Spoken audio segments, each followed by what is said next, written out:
Meghan Markle debunks some of the Daily Mail articles in court case October 23, 2019. So I got this document from Byline Investigates.com, but they were able to secure the response of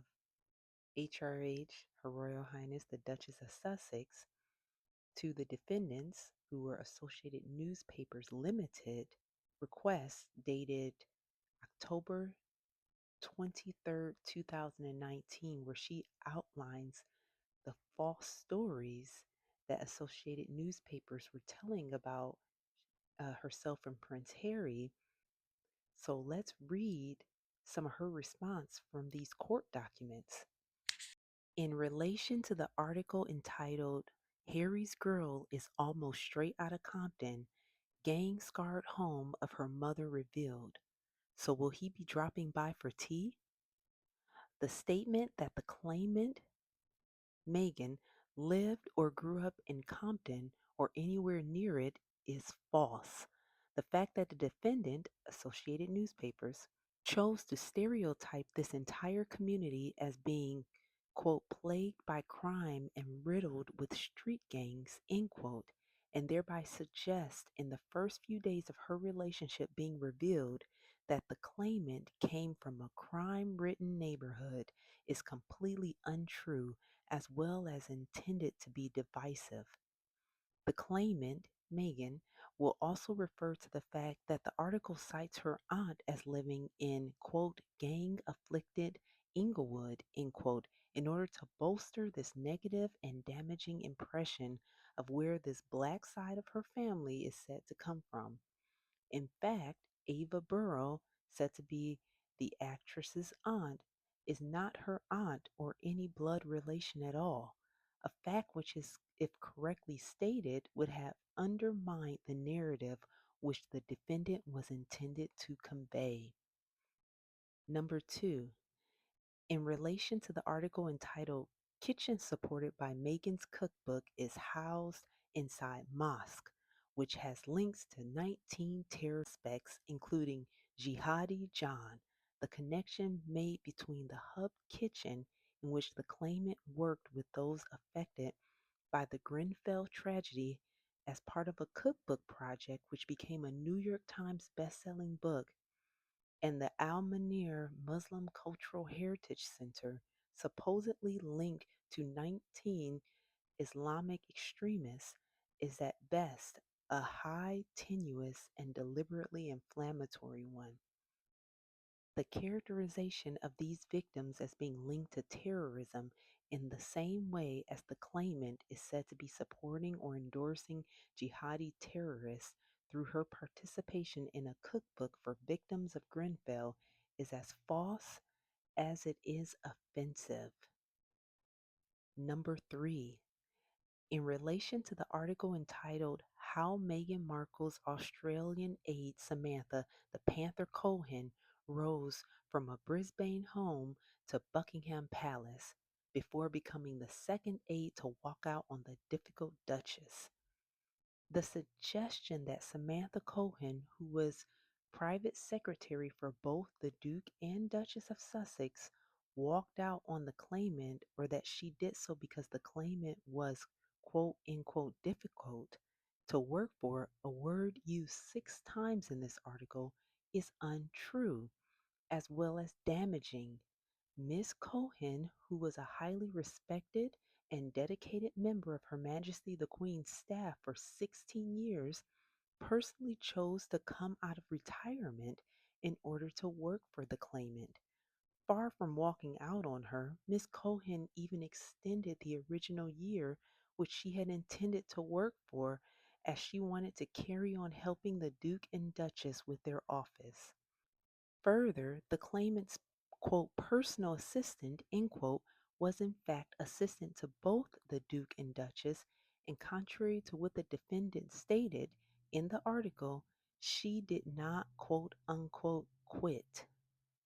Number four, in relation to the article entitled How Meghan's Favorite Avocado Snack,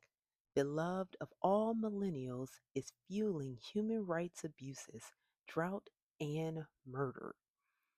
The connection made between the fact that the claimant likes eating avocado and made avocado on toast for a friend who visited her with human rights abuses, murder, and environmental devastation is another highly tenuous and deliberately inflammatory one.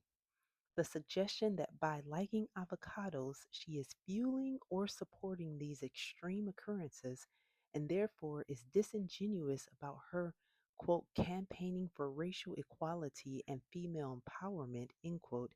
is again an absurd as it is offensive. Number 5.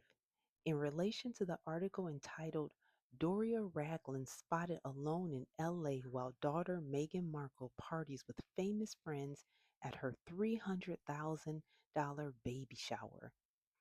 The suggestion that the claimant deliberately left out her mother from her baby shower and ditched her in favor of her famous friends is untrue and offensive to her. The claimant's mother was, of course, invited, and the claimant also offered to buy her airline tickets. However, her mother was unable to attend due to work commitments. It was also untrue and offensive to suggest, as the article does, that, quote, not a single guest had known the claimant for more than a decade, end quote. In fact, the true position was that the baby shower, which actually cost a tiny fraction of the $300,000 falsely stated in the article, was organized and hosted by one of her best friends from university. The 15 guests who attended the shower were close friends and included long term friendships, some of which had existed for over 20 years. The claimant will also refer to the numerous articles as exemplified below which the defendant chose to publish about the quote unquote renovation of Frogmore Cottage, the claimant's official residence, in which it stated that the claimant had splashed out $5,000 on a copper bathtub,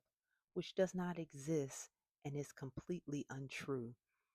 forked out 500,000 pounds on soundproofing to block out the noise of planes, which does not exist and is completely untrue, variously installed a yoga studio, which does not exist and is completely untrue, an orangery, which does not exist and is completely untrue, a tennis court, which does not exist and is completely untrue, and a guest wing for her mother to stay in when she visited, which does not exist and is completely untrue.